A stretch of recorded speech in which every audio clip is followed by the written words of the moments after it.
So thank you very much for being here on a Saturday morning to hear about what many of us consider a fairly boring subject, which is blockchain. In fact, I'm going to be, it's very interesting that what I am going to talk about a little bit is the intersection really of two areas, which is blockchain and, well, taxation. I do know a little bit about blockchain, just a little bit, but I actually know nothing about what you guys are expert in, which is taxation. Nothing. In fact, as I was sitting here, I suddenly saw this word BEPS there. Okay, and I have absolutely no clue what BEPS means, so I looked it up. And it says base erosion and profit shifting. I'm still gloriously unaware of what it means. Okay, so that's where I'm coming from. And so what we'll do is, over the next 45 minutes, with your permission, is actually to have a little bit of a conversation, rather than me giving a talk. And in this conversation, I hope to learn a lot about what you are experts in, and hopefully there'll be a little bit that I would be able to value add to you in terms of what blockchain really is. So are we good for a conversation in the morning? Yes. Lovely, fantastic. Okay, so let's start. Tell me, how many of you across the hall have heard of the word blockchain? Good. Okay, that's good. So most of you have. How many of you know what blockchain is? 2, 3, 3.5. Okay. 4. How many of you have actually worked on blockchain, applied blockchain in use cases in what you do? Okay, that's where you and I are common. I have also not applied a blockchain on a taxation use case. But it's interesting. A lot of us have actually heard about blockchain. I mean, it's kind of all over. It's at the top of its hype cycle, if I may say so. But very few of us actually know what blockchain is. And the reason that I am standing here and I got to know a little bit about blockchain is actually because of this man. So Anand, whom I used to work for and still consult with, was in the US about 3 years back. And he saw a newspaper article while he was in a car. I'm just assuming it was actually an Uber. And he was actually sitting there and he saw this newspaper article which talked about this new thing called blockchain and the fact that it could disrupt Uber. Now that caught his attention because at that point of time, Uber was busy disrupting him. And so, enemy of enemy being friend, okay, he immediately kind of sent off a few emails to a few of us, including me, saying, what is this blockchain thing? Okay, we need to figure this out. And since it was Anand, we all started figuring it out. Okay, and I actually then spent the next 6 months. I had heard of the word, but that was about it. And this was 3 years back. So then I spent the next 6 months, getting much deeper into it, learning more about it, figuring out what it is. And as a part of that learning process, I actually went for the biggest blockchain conference that happens every year. It happens in New York. It's called Consensus. And I went for the Consensus in May 2016. And what I saw there completely blew me away. So I learned many things there. And, I learned that while it was very early for blockchain, it was a concept which is simple, sometimes simple as a concept, but extremely difficult to understand. Okay, I also learned that it had the potential to probably change the world in the next 20 years, like the internet had changed in the last 20.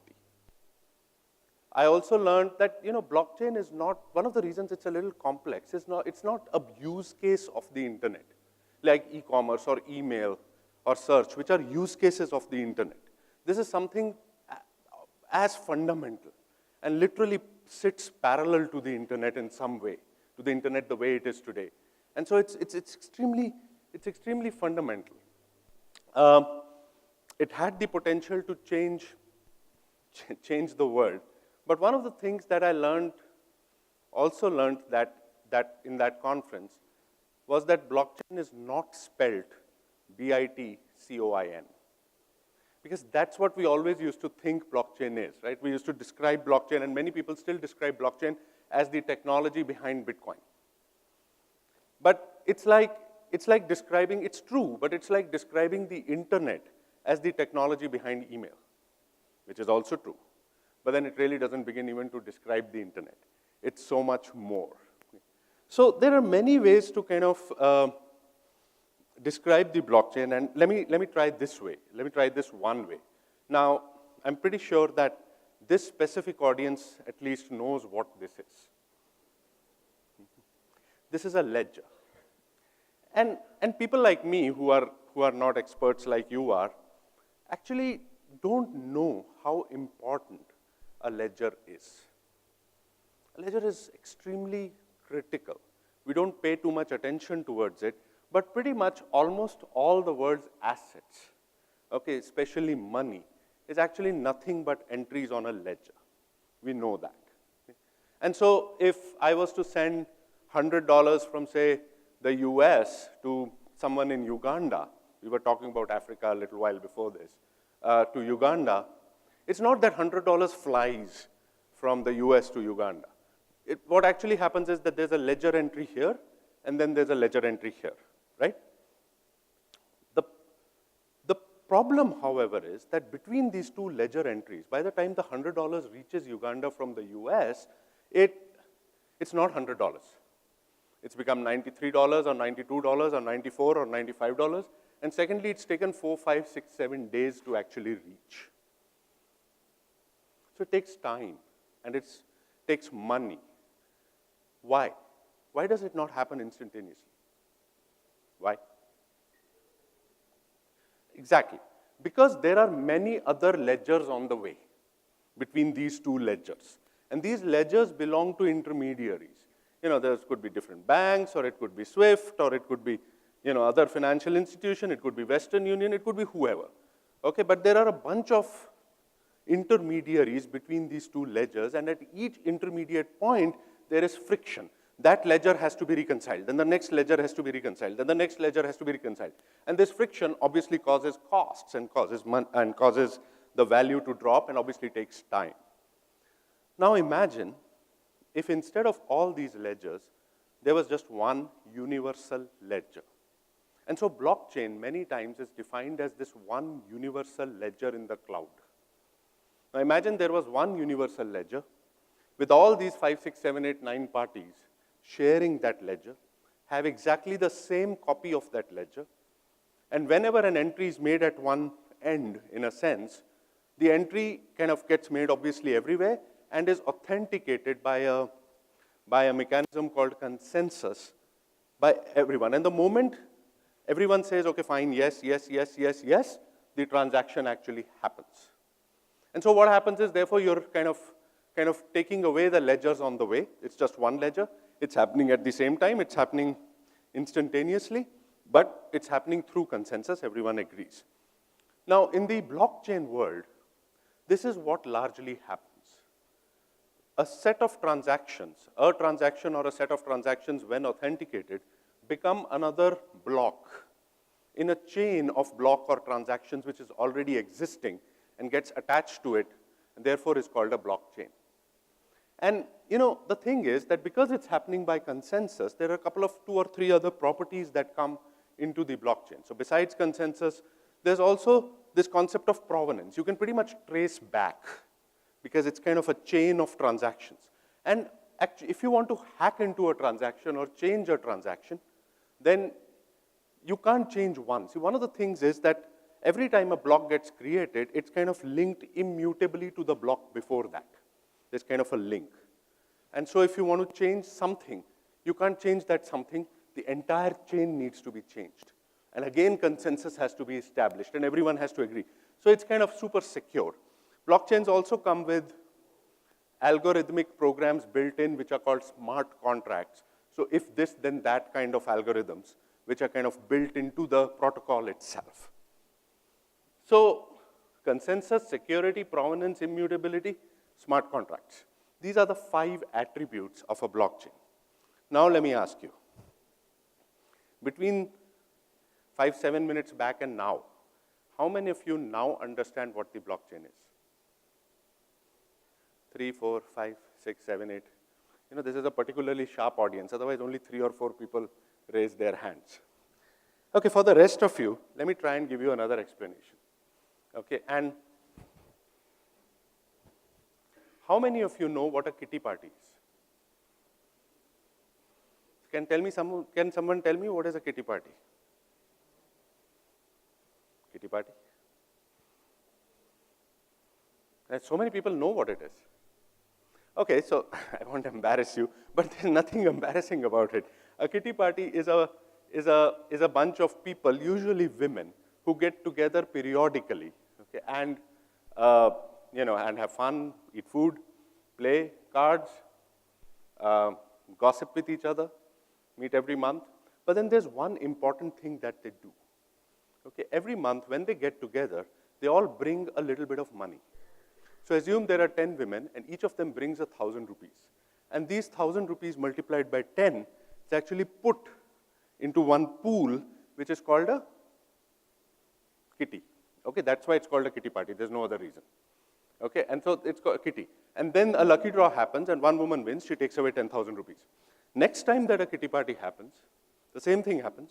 But the woman who won last time is not allowed to participate in the lucky draw, so someone else wins. And so each kitty party is, in a sense, immutably linked to the other kitty party, the one which was before that.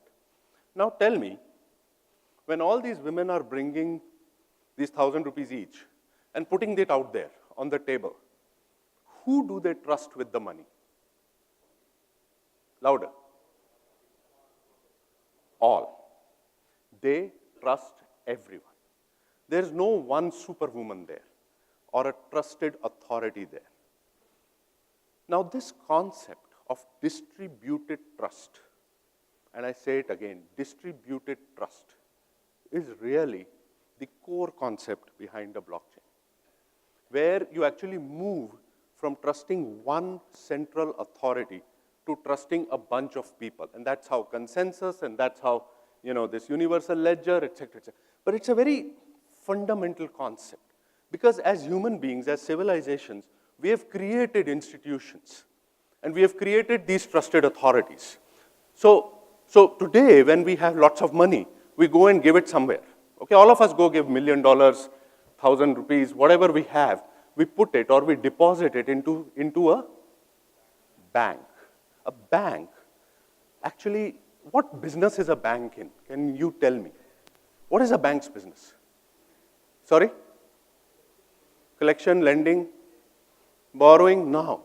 A bank is in the trust business. We basically give money to a bank because for some reason, not backed by anyone, we trust it. And then one day Punjab National Bank happens or something happens, and we are like, this trusted authority thing doesn't work.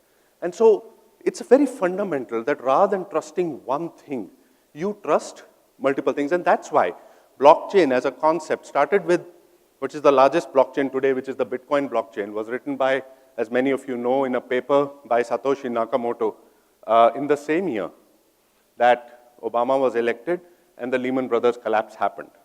And Satoshi Nakamoto, 2008, and Satoshi Nakamoto, who we still don't know whether it's a he or a she or a set of people or someone, an alien who came down from Jupiter, created this and went away.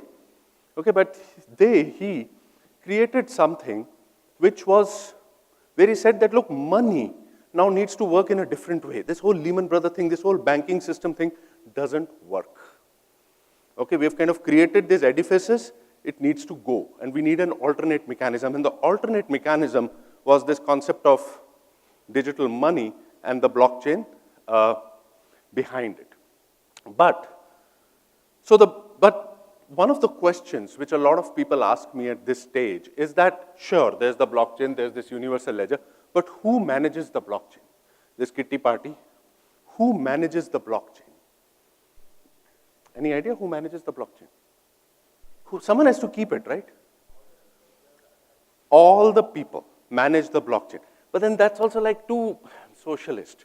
right? All the people manage the blockchain. They need to have some incentive to manage it, and so in his genius, Satoshi created this incentive mechanism, which was a coin, a currency, okay, which people who manage the blockchain, it takes a lot of power, electricity power, computing power, to actually imagine huge Bitcoin blockchain, multiple terabytes or megabytes or whatever, and you kind of have to copies in every computer. Okay, so it needs, and every time a transaction is added, the entire thing, consensus has to happen. So it takes a lot of power. And so he created this incentive mechanism, which was the coin or the currency, which in his blockchain was the Bitcoin. And the people who were managing it and therefore getting this currency were called miners. There's this certain gentleman here who knows everything. Good. Okay, they are miners. So mining Bitcoin is nothing but getting incentivized for managing the whole blockchain. So anyway, we spent a little bit more time than I thought on this. But to move forward, I mean, now if anyone asks you what a blockchain is, all you have to say it's a kitty party. Okay, so the blockchain, and this is important, okay? Sorry. Blockchain breaks centralization. It moves things from being centralized to not only being decentralized, but beyond that to distributed. And this is the core. And then it makes it happen in a trustworthy, consensus-driven manner. Okay, but this is the core. This is why it's frankly going to change the world. And I'll kind of explain this, okay, as we go forward a little bit. But before we do that, let's come to our Honorable Finance Minister very quickly. So, many countries have had problems with the blockchain, okay, and with the currencies associated with it. And in the last budget speech, this is what our finance minister said. So net, basically he said that blockchain good, Bitcoin bad, okay? Blockchain good, Bitcoin bad. Blockchain can change the world, Bitcoin is a problem. And look, it's not a surprise that he said that, okay, because, the coin part of it is going through its own problems, right? It's kind of, it has a lot of volatility, kind of keeps on going up and down. There is no trackability. And, for a central banker or a central finance minister, it's just impossible to think of money which is not fiat money. Okay, and so, but the problem is that you can't have blockchain good, Bitcoin bad, because as we learned, a Bitcoin needs the blockchain, but public blockchains need a currency for someone to manage them. So it's like saying, I like the economy, but it's the money that I have problem with. Okay? You cannot have an economy without money. You need both. And in India, again in the last panel, someone made this very wise statement saying that the government does not necessarily want to have an opinion on this. And that's kind of where we are skating right now. But they're trying and doing many things to stop cryptocurrency, part of the whole game. But that's not necessarily, and basically, frankly, which it is retrograde. But that's not necessarily what is happening in other countries around the world. Okay, other countries, some of them which are mentioned here, are kind of being extremely proactive and, and looking at how do they manage and regulate this rather than just ban this. And so Canada or Japan or UK, Singapore, Mauritius fashions itself as the Ethereum island. Ethereum is the second largest blockchain after Bitcoin. Estonia, which is doing just amazing things around the blockchain, small country, and has dragged itself from irrelevance into becoming probably the world leader in blockchain. And we'll talk about Estonia as we go a little forward. But if I was to kind of just move away from the country thing, because I'm here more to talk about enterprises and more to talk about businesses. The first sector which has really adopted the blockchain, unsurprisingly, has been the BFSI sector, the banking financial sector, because blockchain Bitcoin started off with it started off with the whole concept of money. Also because, the BFSI guys have products which are intangible, which are digital. And so whenever a new technology comes, it's easier for them to take then some of the, bigger industrial kind of sectors. And frankly, the BFSI guys have more money than anyone else, and so they tend to experiment a lot more. But it's going beyond BFSI very fast. While the first 3, 4, 5 years has been very, very BFSI focused, pretty much the concept of blockchain is being embraced by multiple other sectors: healthcare, education, supply chain, auto, manufacturing, government, bunches of them. And what I'll do is, just to kind of illustrate this, let me just take a couple of big blockchain use cases, country-changing blockchain use cases, which still not happened, but will happen. Again, remember the whole decentralization or the whole distribution concept, okay? And so let's take agriculture to start with.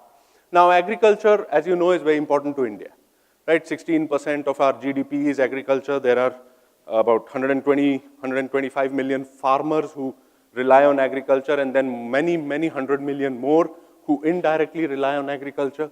In fact, India has the second most amount of land under agriculture after Brazil in the world. So bunches of things. But there's one more number in agriculture. Can I have a bottle of water, please? One more number in agriculture, which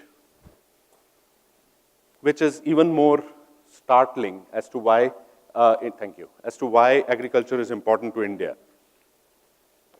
And that number is 23. Can anyone take a guess? What is this number 23 as related to Indian agriculture? Guess? Saturday morning, fresh minds. 23 states. Percentage of people, someone is going to say 23 intermediaries. You were going to say 23 intermediaries, I read your mind. Okay, no. Unfortunately, 23 is the number of farmers who kill themselves every day in India. Every day. In my talk, one more gone. One farmer an hour. Agriculture in India is in a deep crisis. It's almost in a similar crisis that was there in the pre-Green Revolution days. Except that in that time, the consumers of agriculture were dying. Now the producers of agriculture are dying. And the problems actually are known to all of us. The problems are small land holdings. Okay? The problems are lack of mechanization, lack of financing related to land records. Therefore, the issue is how to solve them. And I'm not saying that blockchain is like this silver bullet which can solve this problem, but if there's one technology which is the best positioned to solve many of these problems, it's actually the blockchain. And so, for example, creating an Uber for tractors, sharing economy for tractors, without really having a powerful intermediary in the middle is a fantastic blockchain use case. And couple of people in Africa are doing that. If you have small land holdings, and in fact that can take it one forward, the tractor bit, to actually enabling fractional ownership of tractors. So 10, 11 people own a tractor. The issue today is that this fractional ownership doesn't work because financing companies don't allow it. Okay, because they can't trace back who owns what part of the tractor, and then who has used the tractor for what time at what. So blockchain is not about sharing tractors, but it's actually the technology which can track all of this immutably, without any security issues, without any tampering, okay, and therefore fractional ownership. For example, land holdings. Now, one of the reasons farmers don't get cheap finance or even market price finance is because they can't prove that the land is theirs.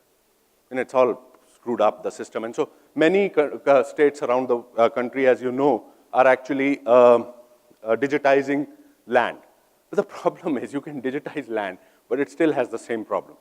Someone can still come and screw around with it, mess around with it.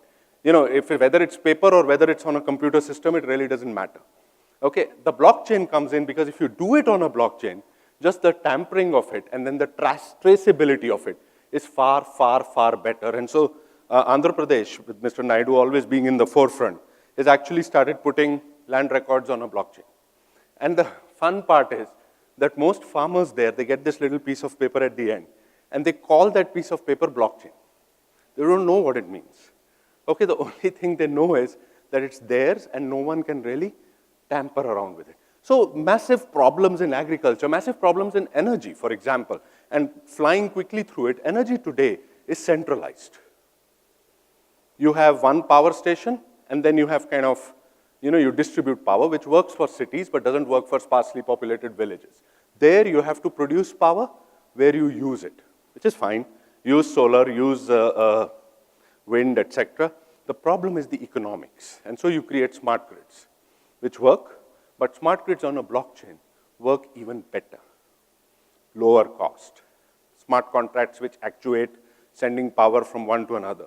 You can actually create a coin, call it electro coin, which can actually be used to buy or sell power only.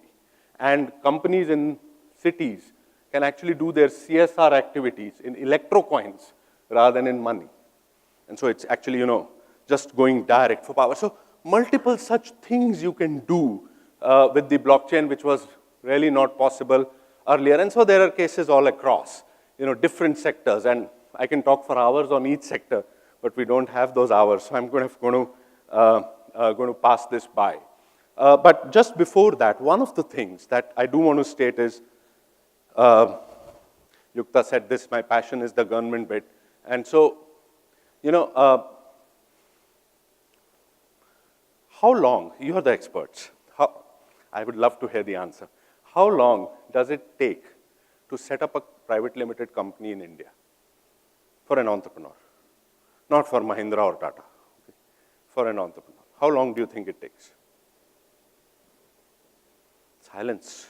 No one wants to venture this out. Just say it. Don't raise your hands. Just say it. 8 to 10 days, huh? Someone said? 1 month.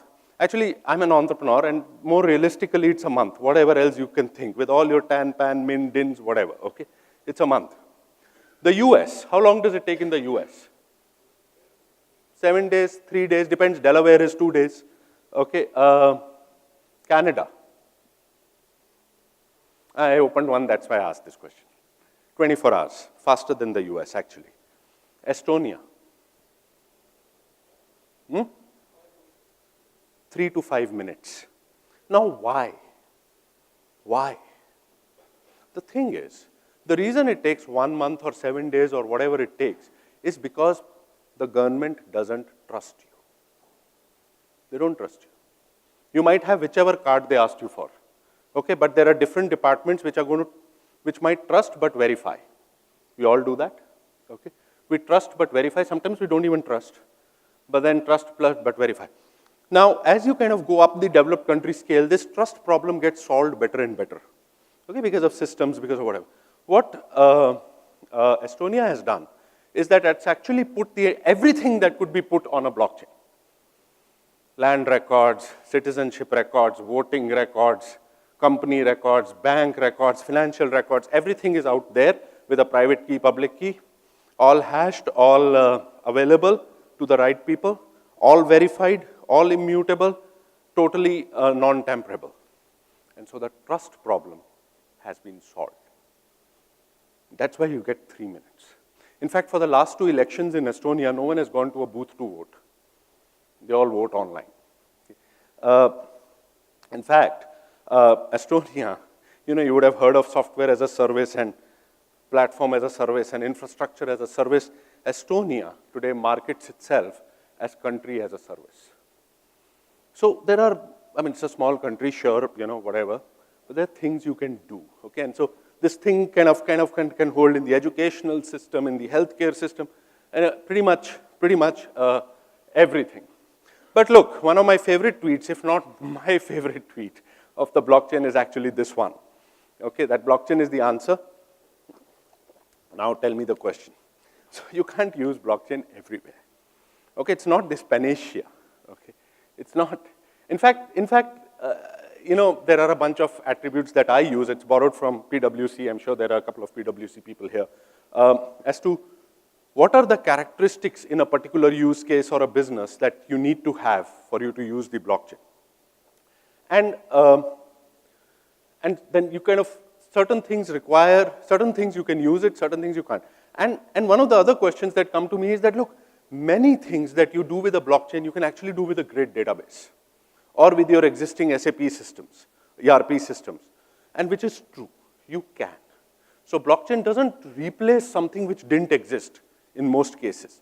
It's just that for many use cases, not all, for many use cases, it just does things better, faster, cheaper than what the current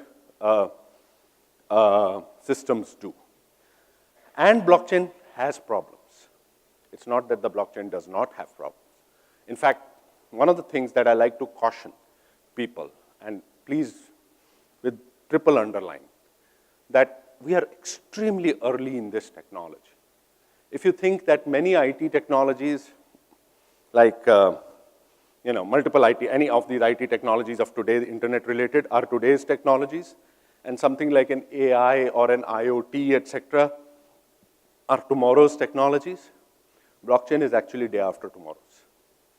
Okay, so as I said right up front, it's kind of somewhere where, the internet was in 92, 93. Many of you, some of you are old enough, old as I am, to remember the internet in 92, 93.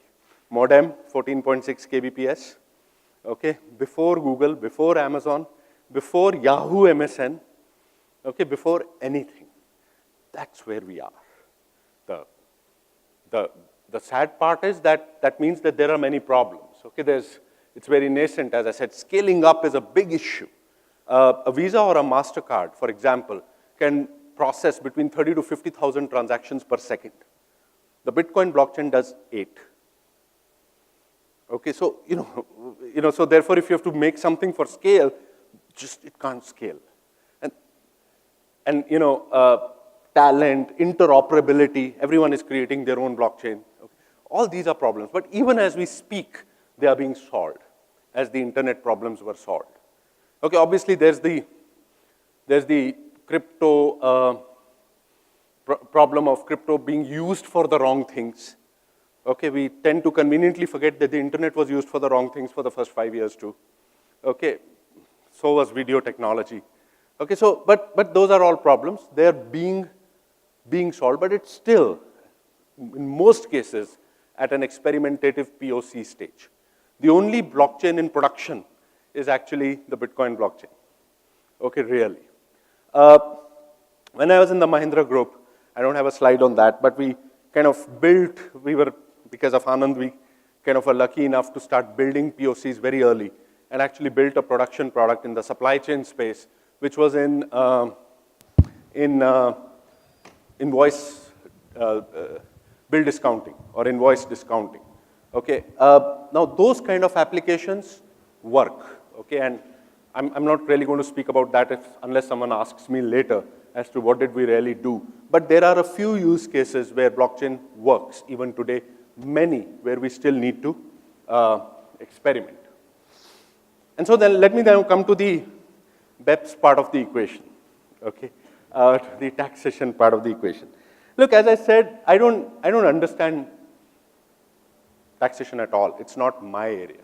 What I do understand and know is that like many other sectors, whether you can call them governmental or quasi-governmental and financial, the whole taxation sector is actually ripe for blockchain-led disruption. Okay, it would take probably 10 years from now, it would take 15 years, it might take 20 years. But as you sit and listen to me, my only takeaway that I would want you to do is to start thinking about it. And if you understand much more about the blockchain, and because you know the other areas, you'll start figuring out that what are these areas, where the two actually intersect. And so, as I said, this is what blockchain gives you.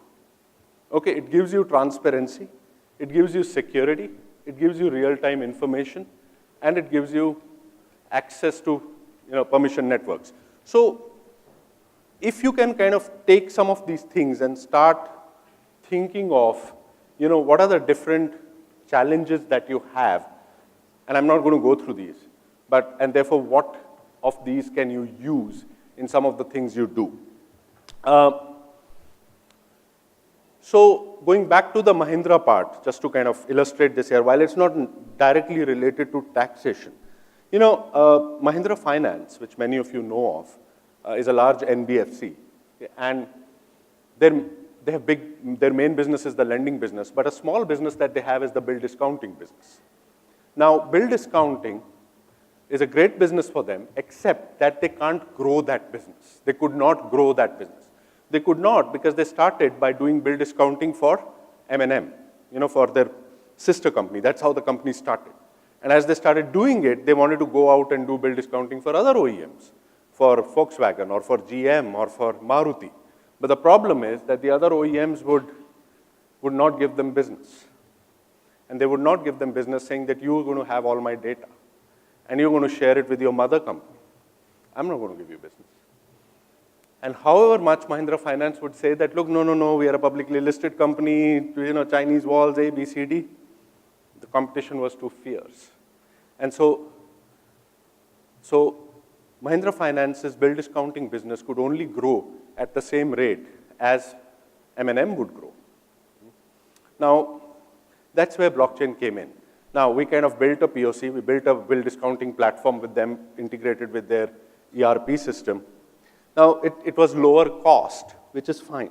But more importantly, we could prove to their other potential customers that we did not own the data in this new scenario. The data was actually distributed, and each one of them had to authenticate before this data could be used for anything other than what it was supposed to be used. And so they also had control on it, and yet everything would work. And then there were ways, the blockchain gives you those ways, where certain data could be masked for certain people. And so you could people could see. And that convinced the lenders, the OEMs. And, you know, suddenly Mahindra Finance is looking at a business 6 times to 7 times bigger than what their existing business was, just because of this attribute. And so why I gave you this example, and now this is being made into a production system from a POC. And it'll probably be the first blockchain-based production system in the Eastern Hemisphere, because blockchain systems are still kind of coming up. I was looking around for use cases in tax, and the whole VAT, GST in this case, VAT filing, okay, is a potential use case. Now look, this is not something any of you around the room can do. I mean, if you were to kind of remove intermediaries, if all the government departments were literally on a single ledger in some sense, so that, you know, it was kind of not going through a sequential, this is personal tax, sorry, the VAT part is here. Sorry, the VAT part is here. So, you know, today, I mean, you know this better than I do. I only know this as a user, but it's kind of extremely complicated. You know, there are multiple departments, multiple intermediaries, multiple chains that, you know, your filings need to flow through. Now, if each of them was kind of on a universal ledger, things would become much, much, much faster. Friction would come down, and yet the security would be super high. Think of Aadhaar, for example, as another use case. Okay, now, or identity. Now, today we have Aadhaar, and Aadhaar works, and Aadhaar is great, but we have great problems with Aadhaar in terms of its privacy issues and all the Supreme Court stuff, etc. Now, the reason for the problems, the privacy or the security problems of Aadhaar are because it's centralized. Because it actually sits one in Gurgaon and one in Bangalore. Okay, and the government kind of keeps on coming and telling us that it's super secure. Okay, there are 14-foot high walls, 4 feet thick, okay, with a moat outside with sharks and crocodiles or whatever. The problem is not that. Anything which is centralized and with so much power has been hacked. It's not is liable to be hacked, has been hacked. Maybe not malevolently, but has been hacked. Now imagine in the ideal world, if Aadhaar was actually on a blockchain and one node was the government, one node was the tax department, one node was the Supreme Court, one node was the election commission, etc., etc., etc. So that, you know, you need consensus for any transaction to happen. Many identity systems, and therefore taxation and other related systems, in some of the more progressive countries are actually now starting to being built on the blockchain. In China, for example, in personal taxation, where did that go? Sorry. Here. My stuff disappeared. Anyway, I was reading that in Shenzhen, in China, the government has collaborated with Tencent, which is one of the largest companies there, to put actually personal tax filing on a blockchain, remove intermediaries, and actually do this filing through WeChat, which is their chat plus payment mechanism. The last Davos World Economic Forum, and maybe some of you were there, maybe you have read this or whatever, but actually most people believe that by 2025, about 3/4 of tax filings would actually move to the blockchain. In fact, the same people believe that 10% of the world's GDP will actually move to blockchain-based systems by 2025. I'm not necessarily a believer, but that's the kind of potential or thing people are seeing in it because of the attributes that I mentioned. And so kind of closing and coming back to Mr. Mahendra and moving away from tax a little bit, where, as you can see, I was fumbling. Okay, 3 years after, or 2.5 years after his first tweet, he then put out the second tweet. Okay, well, he put many tweets in between, but second related tweet. And I don't know how many of you saw this. Okay, but he has 8 million followers, and so probably some of you did, where he said that, and this happened right after Cambridge Analytica at Facebook, the whole scandal. And he said that, look, perhaps it's time now to move to the next generation of social networking, okay, where your data is not sliced or diced and sold. And if there is someone who can do this, some startup or something, I would be happy to fund this. Did you guys see this? Any of you? Yeah, a few of you saw this tweet, right? Now that's interesting, because what is really happening is that all of these guys have actually taken our trust too far.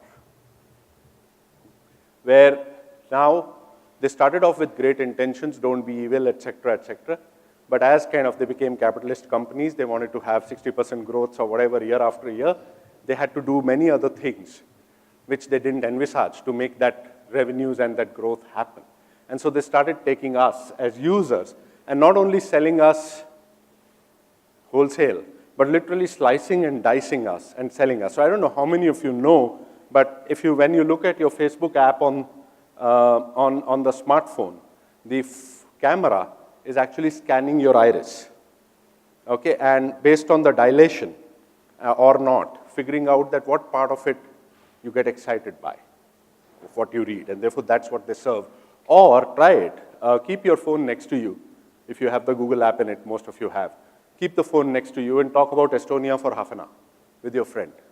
And then pick up the phone, go to Google, and say, I want to travel to, guess what will come up. So, there's a lot of this happening.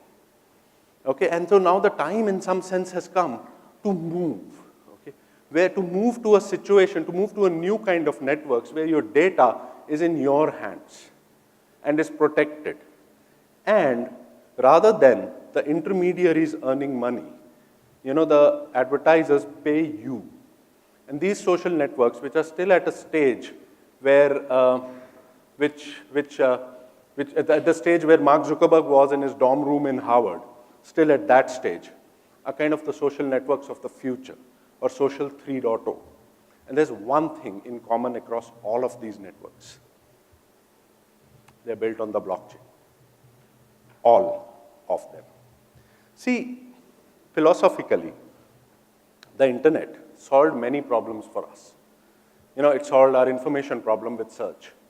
It solved our communication problem with email, chat, WhatsApp, etc. It solved our distribution problem with e-commerce, distribution of music, files. There were two problems which it was supposed to solve, which it could not solve. The problem of security, no one trusts the internet, period. And the problem of intermediation. If you remember, the internet was supposed to level the playing field. It was supposed to bring up the small guys and put them on the same pedestal as the big guys. In fact, the internet has done quite the reverse. It has created far more powerful intermediaries than it destroyed, or it was supposed to. So there is no such, there's really no peer-to-peer in the internet world. P2P does not exist. If you take a cab, it's P2U to P. On social networking, it's P2F to P, or it's P2A to P when you buy. Okay, or when you search, it's P2G to P. There's a very powerful trillion-dollar intermediary in the middle.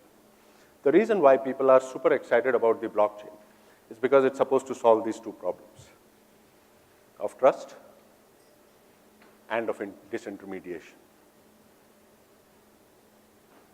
And that's why the new social networks and a new world order, in a sense. And in fact, for some of you who are slightly, my last slide, technologically inclined, this is the core difference between the internet and blockchain. The internet runs on a very thin protocol. For some of you know, TCP/IP protocol is what runs the internet. TCP/IP is a very thin, very dumb protocol. Okay? All it can do is just transfer packets from one place to another to the right place. Okay? Just route packets, address and route packets. Okay? That's it. So it has no value. The value is in the apps that you create on top of it. Google Maps app, Facebook app, Twitter app, Amazon app, applications. And that's why these, so it's a world of thin protocols and thick apps, fat apps.